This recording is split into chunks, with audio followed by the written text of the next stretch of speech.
함께 봉독합니다.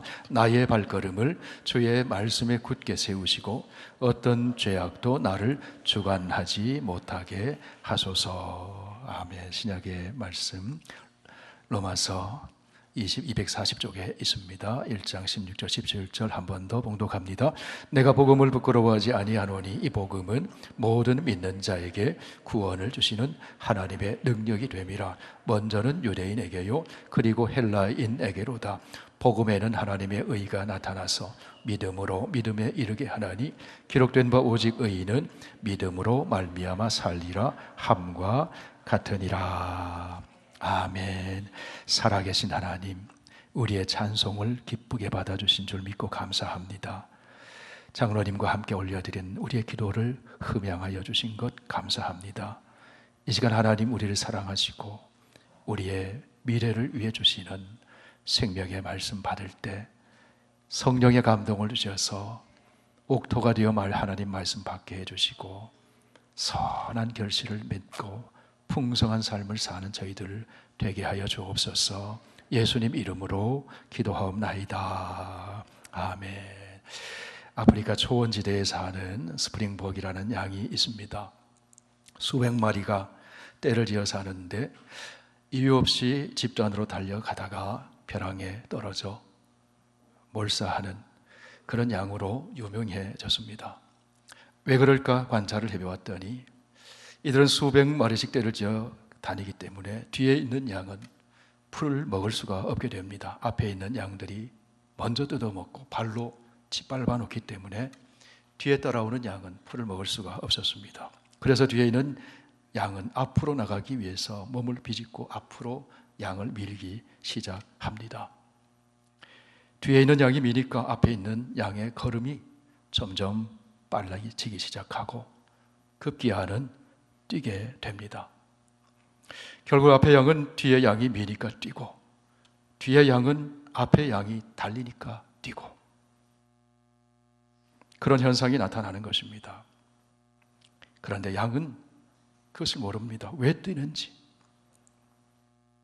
어디로 향해 달리는지. 양들의 이런 경주는 결국 양 전체를 위험에 빠뜨리고 맙니다. 멈출 수가 없기 때문에 그런 것이죠. 벼랑을 만나도 멈출 수가 없습니다. 앞의 양은 뒤에서 밀어대니까 떨어지고 뒤의 양은 그냥 앞의 양을 따라서 떨어지게 되는 것이죠. 그래서 집단으로 몰살을 하더라는 겁니다. 여러분, 양들에게 이런 비극이 생기는 원인이 무엇일까요? 기준이 없기 때문에 그런 겁니다. 기준이 잘못 세워졌기 때문에 이런 비극이 생기는 것입니다. 양들에게 무엇이 기준이었겠습니까? 앞에서 떠밀려 달리는 양이 기준이었습니다. 달리니까 뒤따라 달리는 겁니다. 그냥 뛰는 겁니다. 올바른 기준 위에 발걸음이 세워지지 않았기 때문에 낭떠러지에 떨어지게 되더라는 겁니다. 지금으로부터 약 500여 년 전에 중세교회에서는 면벌부 논쟁이 뜨겁게 일어났습니다. 지금은 면죄부라고 부르지만 엄연히 말하면 면벌부입니다. 당시 로마 가톨릭 교회는 죄와 벌을 구별했습니다. 우리가 비록 그리스도의 십자가의 은혜로 죄를 용서받지만 죄로 인한 벌까지 없애지는 못한다고 그렇게 가르쳤어요. 이렇게 남아있는 잔벌, 그 남아있는 벌은 현세든지 아니면 연옥에 들어가서라도 해결해야 되는데 그 방법은 각자가 합당한 공로를 쌓는 것이다. 그렇게 가르쳤습니다. 성경에 없는 가르침이죠.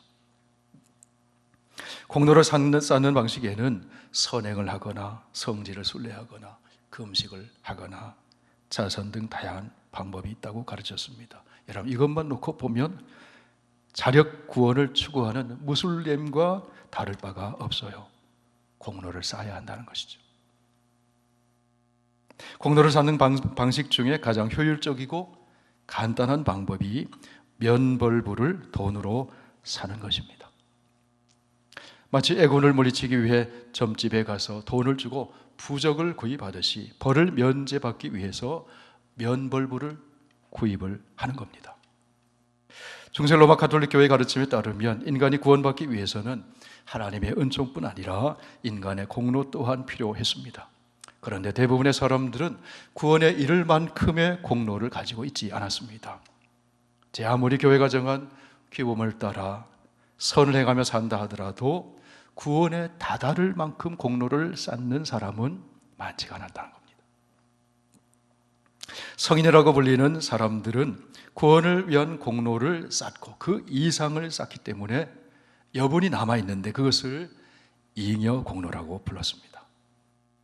그리고 이 잉여 공로를 교회가 보관하면서 교회가 공로의 그 보물 창고라는 것이 로마 가톨릭 교회의 당시의 주장이었어요. 교회 수장인 교황이 그 보고를 열 수 있는 열쇠의 권세를 가지고 있기 때문에 교회가 보관하고 있는 공로를 교황이 자기 뜻대로 나눠줄 수 있다고 가르쳤어요. 면벌부는 교황이 승인한 공로 증서와 같은 것이었어요. 그 면벌부를 교회에 연보를 많이 하고 돈으로 주고 살 수 있다고 그렇게 가르쳐 준 겁니다. 교황이 주는 면벌부의 메인 사람들은 복음의 말씀이 주는 자유를 누리지를 못하는 겁니다. 얼만큼 공로를 쌓아야 되는지, 얼만큼 돈을 주고 면벌부를 쌓아야 되는지 자유가 없는 거예요. 복음은 자유를 주는 거잖아요. 하나님의 말씀을 통해 복음의 진리를 깨달은 루터는 당시 로마 가톨릭 사제였지만 면벌부의 부조리함을 받아들일 수가 없었습니다. 복음을 올바르게 깨닫기 때문에. 그리하여 비텐베르크 성 그 문의 면벌부를 반박하는 95개조의 논제를 제시하고 알브레히트 추기경에게 그것을 발송을 했습니다. 루터는 교황의 면벌부로 모든 별에서 면제되고 구원을 받을 수 있다고 하는 면벌부에 대한 설교를 하는 그 설교는 오류다 그렇게 얘기를 했습니다. 잘못되었다. 그리스도인들을 향해서는 면벌부를 사느니 차라리 그 돈으로 사람을 구제하고 필요한 사람에게 나눠주는 것이 하나님을 훨씬 더 기쁘게 하는 일이다 그렇게 주장을 했습니다. 우리가 죄와 벌에서 해방되는 것은 면벌부를 통해서가 아니라 회개하고 복음을 믿는 믿음으로 되는 것이다. 진정으로 회개하는 사람은 면벌부가 없어도 죄와 벌에서 온전히 사함을 받을 수 있습니다. 하나님의 은혜는 우리의 죄와 벌 모두를 단번에 사하여 주셨습니다. 인간의 공로가 아니라 하나님이 예수 그리스도 안에서 베푸시는 은혜를 받아들이는 그 믿음으로 구원을 받는 것입니다. 그런 주장을 담은 95개의 논제를 붙였습니다. 그리고 그것이 독일어로 번역이 되어 사람들에게 퍼져가고 사람들이 공감을 하게 되면서 개혁의 요구가 도도한 물줄기가 되었습니다. 그것이 1517년, 지금으로부터 507년 전에 10월 31일 독일에서 일어난 종교개혁의 사건입니다. 면벌부 논쟁의 근본에는 우리가 어떻게 구원에 이를 수 있는가 하는 본질적인 문제가 놓여 있습니다. 여러분, 어떻게 구원을 얻습니까? 인간의 공로가 아니라 전적으로 하나님의 은혜를 믿음으로 받아들임으로 구원을 받습니다. 교회는 공로의 보물 창고가 아니라 그리스도의 십자가 구속의 은혜의 거룩한 복음을 소유한 신앙의 공동체입니다. 하나님의 은혜는 거저주는 선물이지 결코 돈으로 살 수 없다는 것이 성경의 가르침이에요. 하나님의 말씀에서 복음을 다시 발견한 루터는 확신 있게 그렇게 가르쳤어요. 오늘 읽은 로마서 본문의 말씀이 그 복음을 증언해 줍니다. 우리 함께 읽습니다. 내가 복음을 부끄러워하지 아니하노니 이 복음은 모든 믿는 자에게 구원을 베푸시는 하나님의 능력이라. 먼저는 유대인에게요 그리고 헬라인에게로다. 복음에는 하나님의 의가 나타나서 믿음으로 믿음에 이르게 하나니 기록된 바 오직 의인은 믿음으로 말미암아 살리라 함과 같으니라. 성도 여러분, 당시 로마 가톨릭 교회는 왜 타락하게 되었을까요? 그 이유는 단순하고도 분명합니다. 하나님의 말씀에서 떠나 있었기 때문에 그런 거예요. 하나님의 말씀보다도 교권이 높아져 있었습니다. 하나님의 은혜보다도 인간의 공로를 앞세웠습니다. 기준이 잘못 세워진 거예요. 루터를 통해 촉발된 종교개혁의 정신은 세 가지의 모토로 압축해서 설명할 수 있습니다. 오직 성경, 오직 믿음, 오직 하나님의 은혜. 이에 더하여 하나 더 한다면 오직 하나님께만 영광. 오늘을 사는 우리들에게 종교개혁은 두 가지 의미를 지닙니다. 하나는 말씀으로 돌아가자는 거예요. 끊임없이 말씀으로 돌아가자는 거예요. 다른 하나는 교회는 항상 새롭게 개혁되어야 한다 하는 겁니다. 말씀으로 돌아가는 것은 기준을 올바르게 세우자는 겁니다. 끊임없이 개혁되어야 한다는 것은 그렇기 때문에 종교개혁 기념주의를 우리가 지키는 거예요. 잊어버리기 때문에. 개혁된 교회는 항상 개혁되어야 한다. 이것이 개혁자들의 또 다른 모토였습니다. 그럼 여러분, 개혁이 무엇이냐 하는 겁니다. 개혁은 존재하지 않았던 것이 새롭게 창조되는 것이 아닙니다. 본래 있었던 것을 다시 리포메이션 하는 겁니다. 다시 회복하는 거예요. 개혁은 본질로 돌아가는 겁니다. 말씀으로 돌아가는 겁니다. 근원으로 돌아가는 겁니다. 하나님께로 돌아가는 겁니다. 개혁은 자신이 서 있어야 할 그 본래의 자리로 돌아가는 겁니다. 피조물은 피조물의 자리에, 하나님의 백성은 하나님의 백성의 자리에 서 있는 것입니다. 그리고 하나님을 하나님의 자리에 모시는 겁니다. 그러기 위해서 여러분 필요한 것이 무엇일까요? 변하지 않는 기준이 있어야 합니다. 그 기준이 하나님의 말씀입니다. 풀은 마르고 꽃은 시들고 세상은 변합니다. 그러나 하나님의 말씀은 변하지 않습니다. 베드로전서 1장 23절을 보세요. 너희가 거듭난 것은 썩어질 씨로 된 것이 아니요 썩지 아니할 씨로 된 것이니 살아있고 항상 있는 하나님의 말씀으로 되었느니라. 우리 다음 구절 함께 읽으실까요? 그러므로 모든 육체는 풀과 같고 그 모든 영광은 풀의 꽃과 같으니 풀은 마르고 꽃은 떨어지되 오직 주의 말씀은 세세토록 있도다 하였으니 너희에게 전한 복음이 곧 이 말씀이니라. 개혁의 기준은 변함이 없는 하나님의 말씀입니다. 개혁의 출발점은 천지를 창조하신 하나님의 말씀입니다. 개혁하는 신앙은 날마다 하나님의 말씀을 묵상하면서 하나님의 말씀이 지시하는 곳에 발걸음을 세우는 것입니다. 그러면 그 발걸음에는 치우침이 없게 됩니다. 악인의 꾀를 따르지 않게 되고 죄인의 길에 서지 않게 되고 오만한 자의 자리에 앉지 않게 됩니다. 그렇기 때문에 오늘 시편에 나오는 성도는 하나님께 이렇게 기도합니다.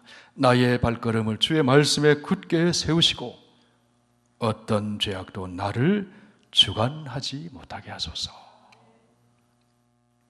말씀에서 멀어지면 우리의 발걸음은 죄의 길을 가게 된다는 거예요. 말씀에서 멀어지면 문제가 생깁니다. 말씀에서 멀어지면 하나님의 뜻과는 관계없이 예배를 드려도 교회를 다녀도 형식적인 종교 생활이 될 수 있습니다. 말씀에서 멀어지면 영혼이 메말라지게 되고 교회는 힘을 잃게 됩니다. 말씀에서 멀어지면 삶은 무질서해지고 인생의 뚝이 무너져 내립니다. 말씀으로 돌아가면 새로워집니다. 여러분, 우리가 말씀으로 돌아가면 우리의 신앙생활이 새로워집니다. 예배가 새로워집니다. 기도 생활이 새로워집니다. 봉사가 새로워집니다. 말씀으로 돌아가면 주님의 몸된 교회가 끊임없이 새로워지게 되는 것입니다. 말씀으로 돌아가면 가정이 새로워지는 줄 믿습니다. 사회가 새로워지고 나라가 새로워집니다. 말씀은 살아서 역사하는 생명력이 있기 때문에 그런 것입니다. 그 옛날 말씀에서 멀어졌던 이스라엘 백성은 삶이 무너져 내렸어요. 모든 영역이 무너져 내렸습니다. 윤리 도덕이 무너져 내렸습니다. 예루살렘 성전이 무너져 내렸습니다. 성전이 무너졌다는 것은 예배가 무너졌다는 거예요.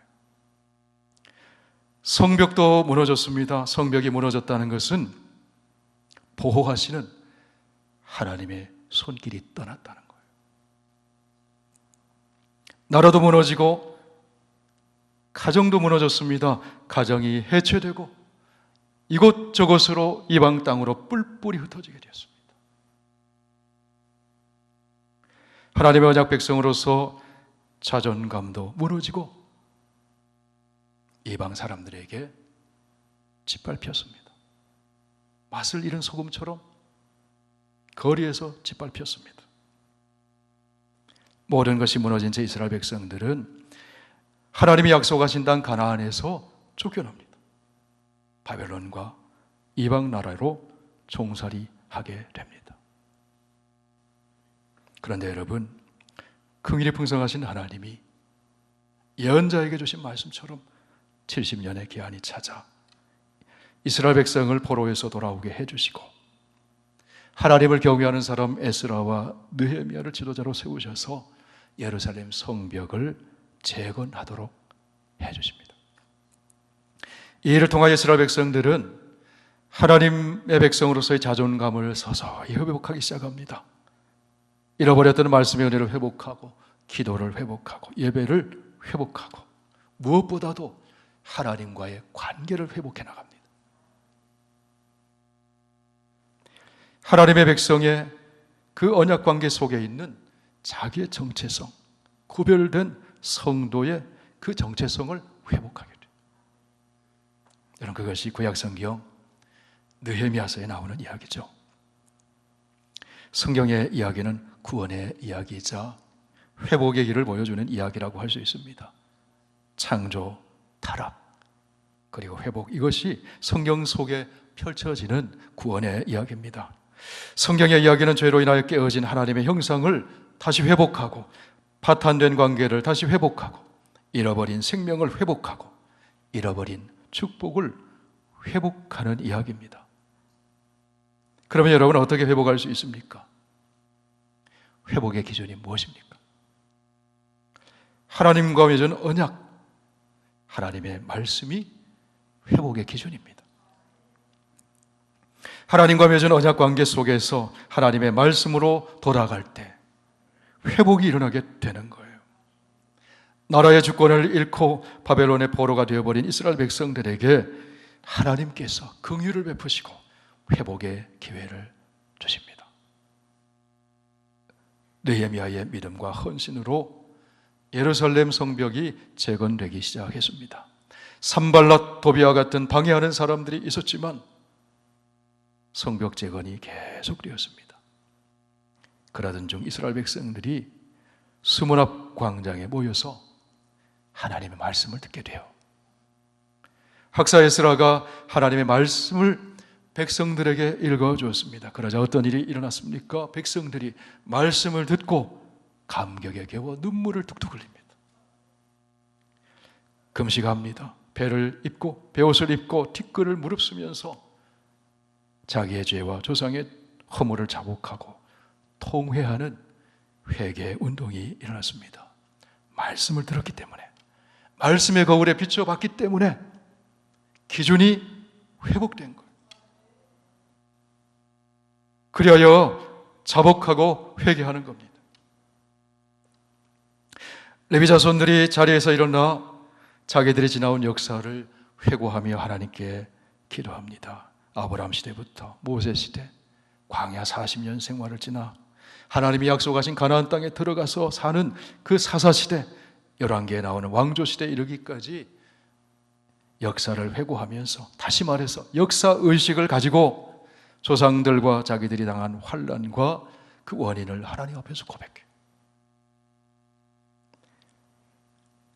느헤미야 9장에 그 이야기가 나옵니다. 9장 7절 말씀 보실까요? 주는 하나님 여호와시라. 옛적에 아브라함을 택하시고 갈대아 우르에서 인도하여 내시고 아브라함이라는 이름을 주시고 그의 마음이 주 앞에서 충성됨을 보시고 더불어 언약을 세우셨다. 그리고 그 말씀대로 이루셨사오매 주는 의로우심입니다. 무슨 뜻이에요? 하나님은 말씀하시고 말씀대로 신실하게 지키시는 언약에 신실하신 하나님이시라는 거죠.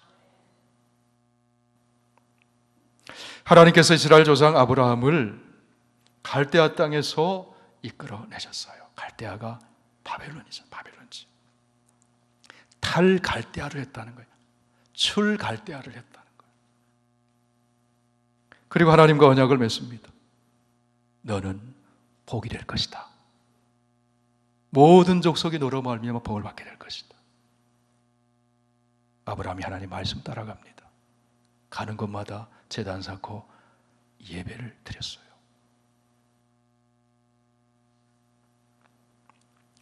하나님과 이스라엘 백성이 아브라함으로부터 이어지는 언약 관계에 있음을, 그 역사를 회고하면서 하나님 앞에 고백하고 기도하는 거예요. 언약 관계 속에 있을 때 하나님이 하시는 일이 무엇인가 하면, 하나님은 무한한 자원과 무한한 능력과 무한한 지혜로 언약 백성을 보호해 주시고 인도해 주시고 모든 아름답고 좋은 것으로 공급해 주십니다. 하나님이 하시는 일. 언약 관계 속에 있는 이스라엘 백성이 할 일이 무엇인가 하면 그 신실하신 하나님께만 예배드리는 거예요. 그 신실하신 전능하신 하나님만 의지하는 거예요. 그 선하신 하나님의 말씀에 순종하는 거예요. 여러분, 그것이 믿음인 거예요. 그게 언약 백성이 할 일이에요. 하나님은 하나님의 위치에 계시고 언약 백성은 언약 백성의 자리를 지키는 겁니다.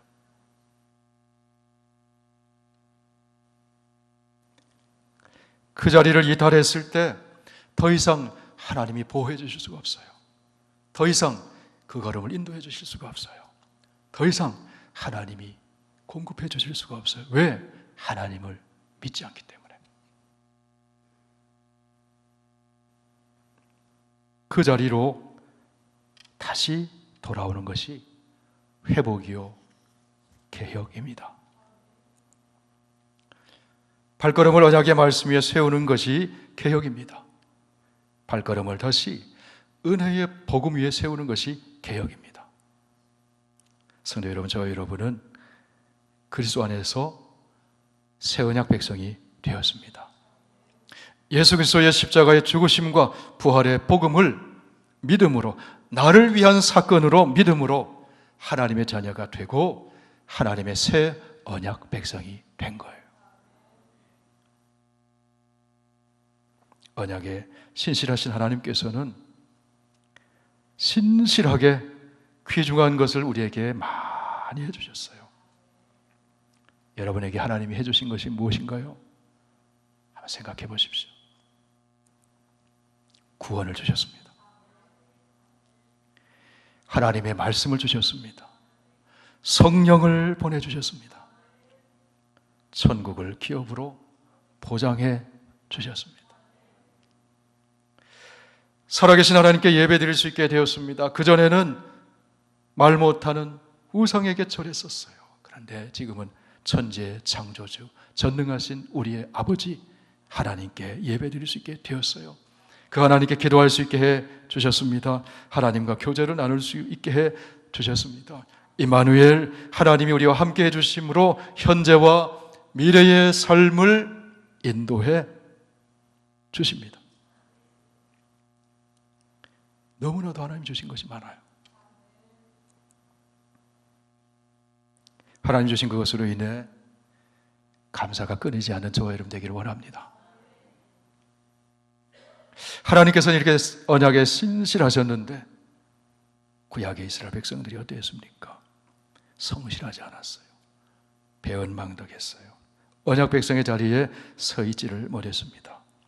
그 결과 어떻게 되었습니까? 느헤미야서에서 계속 말씀합니다. 9장 34절 말씀 봅니다. 우리의 왕들과 방백들과 제사장들과 조상들이 주의 말씀을 지키지 아니하며 주의 말씀과 주께서 그들에게 경계하신 말씀을 순종하지 아니하고 그들이 그 나라와 주께서 그들에게 베푸신 큰 복과 자기 앞에 주신 넓고 기름진 땅을 누리면서도 주를 섬기지 아니하며 악행을 그치지 아니하였으므로 우리가 오늘날 종이 되었는데 곧 주께서 우리 조상에게 주사 그것의 열매를 먹고 그것의 아름다운 소산을 누리게 하신 땅에서 우리가 종이 되었나이다. 이스라엘 백성들이 종살이하게 된 원인이 무엇이었다고 말하는 것입니까? 언약 백성의 자리를 지키지 않았기 때문에, 하나님 주신 말씀 위에 그의 걸음을 세우지 않았기 때문에 종살이하게 되었다는 거예요. 아브라함이 나왔던 소망이 없는 갈대아 땅, 우상 숭배의 땅 갈대아 땅, 미래가 없는 갈대아 땅, 약속하신 땅 가나안 땅에서 다시 그 갈대아 땅으로 되돌아갔다는 거예요. 포로가 되어서 되돌아갔다는 거예요. 그곳에서 우상 숭배를 강요당합니다. 억압을 당합니다. 자유를 상실합니다. 이런 참된 자유는 하나님 품 안에 있을 때 참된 자유가 있는 거예요. 하나님 떠나면 자유할 것 같은데 그렇지 않아요. 종살이 하게 되는 겁니다. 그래서 이때 어떻게 하겠다는 것입니까? 느헤미야 9장 38절 다 함께 읽습니다. 우리가 이 모든 일로 말미암아 이제 견고한 언약을 세워 기록하고 우리의 방백들과 레위 사람들과 제사장들이 다 인봉하나이다 하였느니라. 다시 언약 백성의 자리에 서겠습니다. 그래서 인봉하는 거예요. 그 언약 백성의 자리에 서는 게 뭡니까? 하나님께만 예배드리겠습니다. 하나님만 의존하겠습니다. 하나님 말씀에 순종하며 살겠습니다. 이제는 우상 숭배하지 않겠습니다. 이제 진심으로 하나님 사랑하겠습니다. 그렇게 결단하는 거예요. 이 회복의 운동이 일어나는 것은 에스라를 통해 들려주신 하나님의 말씀으로 인해 촉발된 것이었어요. 하나님의 말씀이 회복의 기준이고 회복의 출발점이 된 것입니다. 그리하여 회복 운동이 일어나게 되어요. 하나님의 언약 백성답게 삽시다. 말씀을 기준으로 삽시다. 말씀에 순종하며 삽시다. 그것이 회복운동이요 에스라 느헤미야 시대에 일어났던 개혁운동입니다. 성도 여러분, 하나님 말씀과 멀어지면 하나님과 멀어져요. 하나님 말씀을 가까이 하면 하나님과 가까워지는 거예요. 그럼 하나님의 거룩하심, 하나님의 사랑, 하나님의 지혜, 하나님의 의로우심, 하나님의 마음, 하나님이 가르치시는 가치관을 닮아가게 되는 거예요. 말씀과 멀어지면 삶의 질서가 무너져요. 관계도 무너져요. 그러나 말씀으로 돌아오면 질서가 잡히게 되는 줄 믿습니다. 말씀이 기준이기 때문에. 말씀으로 돌아오면 올바른 기준이 세워지게 되는 겁니다. 종교개혁의 정신은 다름이 아니라 바로 이것입니다. 말씀으로 돌아갑시다. 하나님께로 돌아갑시다. 하나님의 새 언약 백성의 자리로 돌아갑시다. 복음의 말씀 위에 발걸음을 세웁시다. 기준을 올바르게 세우고 삽시다. 성도 여러분, 오늘 종교개혁 기념주의를 맞이해서 우리의 신앙이 새롭게 세워지기를 바랍니다. 우리의 교회, 우리의 삶이 새로워지기를 바랍니다. 종교개혁은 507년 전에 일어나고 그때 마무리된 것이 아니라 개혁자들의 모토처럼 개혁된 교회는 오늘도 계속 개혁되어야 합니다. 오늘 시대에 우리는 교회 안팎으로 신앙을 위협하는 도전을 받고 살고 있어요. 하나님 마음에 두기 싫어하는 세대 속에 살고 있습니다. 하나님 말씀보다는 과학, 기술을 더 신뢰하고 하나님보다는 물질을 더 의지하는 세대 속에 살아가고 있습니다. 루터가 살던 중세 시대가 공로주의, 교권주의가 교회와 성도의 신앙을 타락하게 만들었다면 오늘날은 다른 곳에서도 구원이 있다고 가르치는 종교 다원주의, 상대주의, 혼합주의, 물질주의, 세속주의가 성도와 교회의 신앙을 훼손하고 삶을 망가뜨리고 있어요. 오늘날 많은 것들을 상대화시킵니다. 진리도 상대화시키고 하나님이 만드신 남성과 여성도 상대화시키고 가정과 결혼도 상대화시키고 윤리도 상대화시키고 있어요. 기준이 흔들리는 겁니다.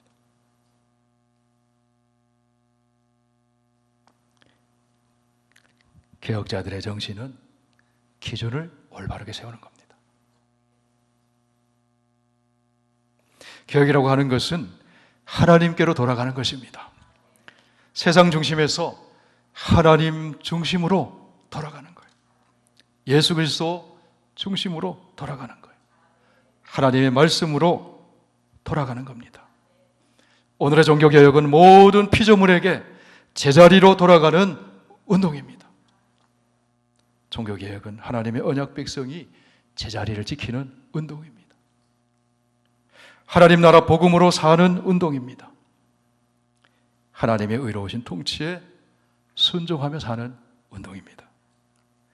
종교개혁은 예수님이 보여주신 대로 성령의 능력 안에서 생명과 사랑과 의로움과 거룩함의 하나님 나라의 삶을 믿음으로 실천해 나가는 운동입니다. 그 기준이 복음입니다. 말씀입니다. 다시 예수 그리스도 십자가 부활의 복음 위에 발걸음을 세울 때 우리의 삶이 회복돼요. 새로워집니다. 사랑하는 성도 여러분, 여러분의 삶의 기준은 무엇입니까? 여러분의 발걸음은 어디에 세워져 있으십니까? 대답해 보세요. 속으로. 입을 열어서 우리가 하나님 말씀을 함께 읽겠습니다. 시편 119편 133절 함께 읽습니다. 나의 발걸음을 주의 말씀에 굳게 세우시고 어떤 죄악도 나를 주관하지 못하게 하소서.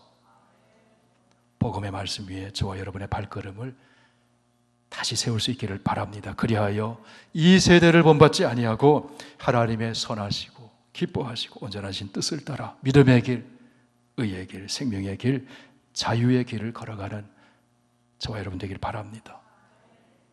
복음의 빛으로 죄와 죽음의 그늘 아래에 놓여 있는 세상을 밝히는 이 시대의 개혁자들, 예수 그리스도의 제자요 삶을 살아가는 저와 여러분 다 되시길 축원합니다. 기도하겠습니다.